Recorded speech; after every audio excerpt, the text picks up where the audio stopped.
মসজিদে আকসা সহ গোটা জমিন আল্লাহর দিন বিজয় করে ফেলবে। হ্যাঁ হ্যাঁ, ইমানের বিজয় হবে, ইসলামের বিজয় হবে, আল্লাহর কালেমাই থাকবে, তুমি থাকতা না, চরিত্রহীন থাকবে না, লম্পট থাকবে না, নারী লোভী থাকবে না, জিনাকার ব্যভিচারী থাকবে না, অসৎ জুয়ারি থাকবে না, মদখোর নেশাখোর আর গাঁজাখোর থাকবে না, তোমার নাম পৃথিবীতে থাকবে না। কোন নাফরমানের নাম থাকে না রে বাপ। ফেরাউনের নাম আজ পৃথিবীর কোনো কুত্তার নামও নাই।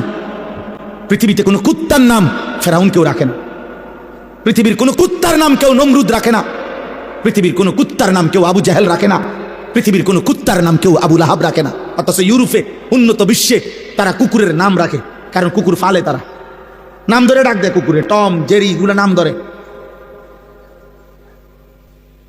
বেঈমানের নাম থাকে না, নাফরমানের নাম থাকে না। তুমি নষ্ট হইও না বাপ, তুমি ভুল করছো, তুমি ভুল করছো। এই চুল তোমার ইজ্জত দিবে না, এই চুল তোমার অপমান করে। তোমাদের যাদের মুশরিকের মতো চুল, এটা তোমার অপমান করে। বেঈমান তোমাদেরকে নিয়ে হাসে ওইখান থেকে বৈশা, ওরা হাসে, দেখো ওর নাকি আল্লাহ বলে রব, ওর নবীর নাম নাকি মুহাম্মদ সাল্লাল্লাহু আলাইহি সাল্লাম, ওর ধর্মের নাম নাকি ইসলাম, ওর কিতাবের নাম নাকি কোরআন, ও নিজে বলে নাকি ও মুসলমান। অথচ এই পর্যন্ত 3 বছরে ওরে যতটি ডিজাইন দিলাম চুলের, ও সবটি গ্রহণ করলো। ওরে যা দেই ওই তাই নেয়। ওরে নারীর ছবি, অশ্লীল দৃশ্য, উলঙ্গ অশ্লীল দৃশ্য যা দেই নাফরমান সব নিচ্ছে। ওই কিসের মুসলমান? আহা, বেঈমান হাসে আমাদের, কিন্তু দুশ্মন হাসে, দুশ্মন হাসে। আমাদের মায়েরা, আমাদের বোনেরা যখন বেপর্দা হয়, দুশ্মন হাসে। অথচ ইসলাম সেই জাতি, যে জাতির এক মা, নবীর এক মহিলা সাহাবী, যুদ্ধের ময়দানে ওনার ছেলে শাহাদাত বরণ করছিলেন। শহীদের পবিত্র লাশ, ছেলের লাশ খুঁজবার জন্য উনি পর্দায় আবৃত্ত হয়ে চেহারা মুখ ডেকে তো লাশের মধ্য থেকে ওনার ছেলের লাশটা খুঁজতেছিলেন। তখন ওইখানে আর লাশ ছাড়া কিছু নাই, জীবিত কোনো মানুষ নাই। তো পিছন থেকে একজন সাহাবী ওনাকে বলছে, হে মা, এগুলা তো সব লাশ, এখানে তো কোনো জীবিত মানুষও নাই, আপনি মুখের কাপড়টা একটু খুলে আপনি ভালোভাবে দেখেন, আপনার ছেলেকে তালাশ করেন, আপনি তো অনেকক্ষণ ধরে খুঁজতেছেন, ছেলের লাশ পাচ্ছেন না। আবু দাউদ শরীফের হাদিস, বিশুদ্ধ হাদিস। ওই মা চিৎকার করে আওয়াজ করে বলছে, ইন আরজা ইবনি ওয়ালাম আরজা হায়াই, হে ইমানদার, আমি তো আমার সন্তান হারিয়েছি, আমি আমার ইজ্জত, আমার সম্ভ্রম, আমার হায়া, আমার লজ্জা তো এখনো হারাই নাই। আমি সন্তান হারাইতে পারি, আমার ছেলে শহীদ হয়েছে, কিন্তু আমার ইজ্জত শহীদ হয় নাই। আমি মুসলিম নারী, আমার পর্দা, আমার সতীত্ব, আমার ইজ্জত, আমার সম্ভ্রম, এটাই আমার শ্রেষ্ঠ সম্পদ।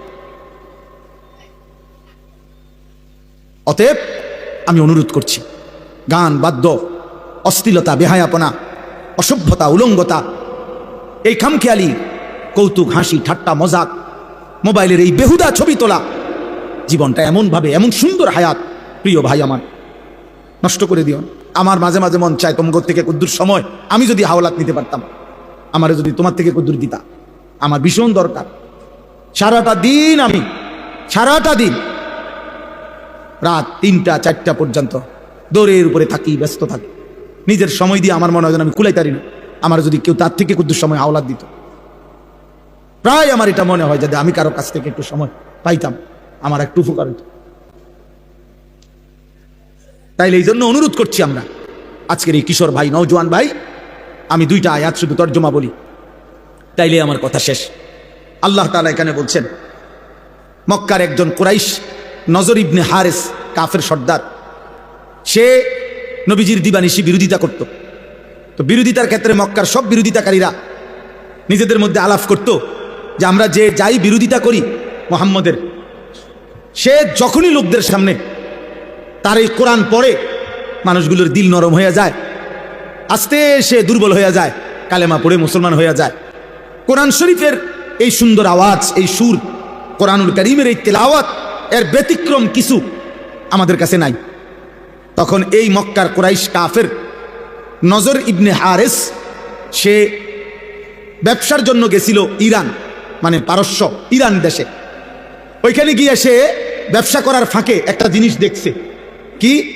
সে দেখলো যে ওইখানে বিকাল হইলে, অবসর টাইমে লোকেরা মজমা জমাইয়া বসে, মানে গোল হইয়া, আর একজন গায়িকা, নর্তকী, যে বাদ্যের তালে তালে, বাদ্যযন্ত্রের ঝংকারের তালে তালে সে নাচে, গান গায়, আর সুরে সুরে পুরানা দিনের কিচ্ছা কাহিনী এগুলো সুরে সুরে বলে। আর আশেপাশের লোকগুলো একদম মৌমাছির মতো চাক দইয়া তার দিকে তাকাইয়া থাকে। তার শরীর, তার যৌবন, নারীর দেহ, গায়িকার নাচ গান, বাদ্যযন্ত্র এগুলোর থেকে মজা পায়। এই লোক তখন নজর ইবনে হারেস, কোরাইশ এই কাফের সর্দার, সে চিন্তা করছে এইটা একটা মুহাম্মদের কোরআনের ব্যতিক্রম হইতে পারে, নাউজুবিল্লাহ। এই জন্য সে চড়া দামে অনেক টাকা মূল্য দিয়া একটা দাসী যে গান গাইতে জানে, নাচতে জানে, এই পুরানা দিনের কিচ্ছা বলতে পারে, ওই ইরান থেকে একটা দাসী নর্তকী গায়িকা কিনে আনছে। কিনা মক্কায় আইনা মক্কার লোকদেরকে বলছে, এদিকে আসো। দুষ্ট প্রকৃতির কিছু যুবক এবং কিছু গাফেল মানুষকে একসাথ করে বলছে, সবাই গোলইয়া বসো, এখন শুনো কি কয়।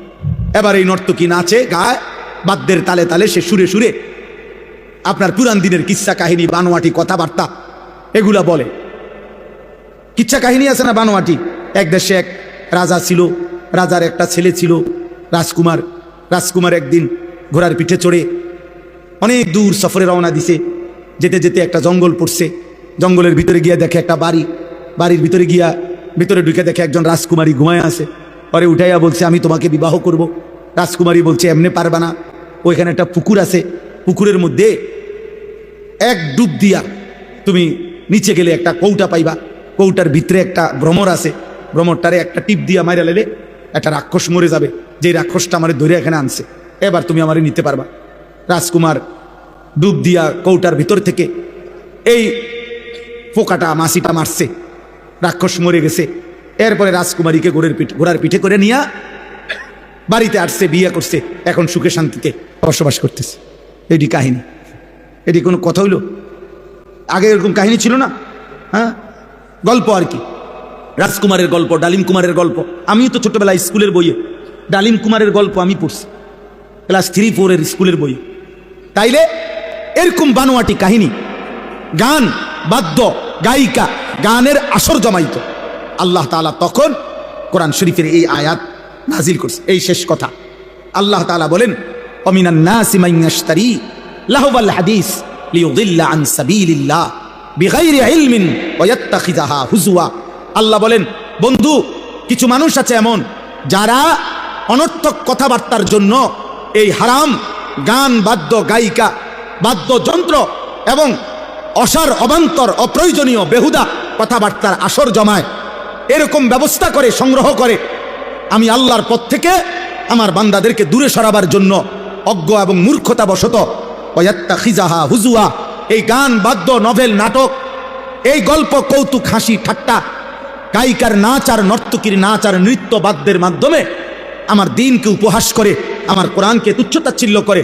আল্লাহ বলেন, উলাইকা লাহুম আযাবুম মুহিন। আমি আল্লাহ ঘোষণা দিলাম, আপনি বন্ধুর মাধ্যমে জানিয়ে দিলাম, এমন নাফরমানদেরকে আমি আল্লাহ অত্যন্ত লজ্জাজনক, অপমানকর, যন্ত্রণাদায়ক আযাব দেব। আযাব দেব কোরআনের মোকাবেলায়, আমার দ্বীনের মোকাবেলায় যে গান, বাদ্য, নৃত্য, গায়িকা, নায়িকা, গানের আসর, গল্পের আসর, বেহুদা কথার আসর জমায়, ঠাট্টা, কৌতুক, মজাক করে, আল্লাহ বলেন আমি তাকে শাস্তি দেব। আজকে এই কথাটাই আমি শুধু নসিহত করলাম।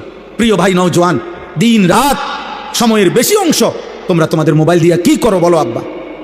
হয় নারী দেখো, নয় ছবি দেখো, নয় গান শুনো, নয় বাদ্য শুনো, নয় তো বেহুদা ফালতু কথাবার্তা, অশ্লীল ছবি, অপ্রয়োজনীয় কাজ ছাড়া এতটা সুন্দর হায়াত, যৌবনের এই শক্ত সামর্থ্য শরীর নষ্ট করে দিচ্ছে। এটা ঠিক না বাপ। এই জন্য আমি আজকে এই রাত গভীরে প্রত্যেকটা যুবক সহ বাবা, ভাই সকলকে অনুরোধ করছি, বয়স্করাও যারা চা দোকানে আড্ডা দেন, বয়স্ক বাবা যারা নাটক সিনেমার সামনে আড্ডা দেন, বয়স্ক বাবা যারা টেলিভিশনের সামনে ঘন্টার পর ঘন্টা বসে থাকেন, আপনাদের কাছে বলছি, ইমামে আজম আবু হানিফা আমাদের ইমাম, পরিষ্কার তিনি বলছেন, সিমাউল আগানি ফিসকুন, গান শোনা এটা প্রকাশ্য পাপ, অত্তালাজ্জুদু বিহা কুফরুন। ইমামে আজম আবু হানিফা বলেন, গান শুনে যদি কেউ মজা পায়, স্বাদ পায়, আহ আহ করে উঠছে, অথবা এরকম তাল মারছে, অথবা পায়ের তাল ঝুমকুরের সাথে, বাদ্যের সাথে, গানের তালে যদি সে ডোলে, মজা পায়, নড়াচড়া করে, স্বাদ পায়, আহ করে, হ্যাঁ আওয়াজ করে, ইমামে আজম আবু হানিফা বলেন এরকম স্বাদ এবং মজা পাওয়া কুফরি,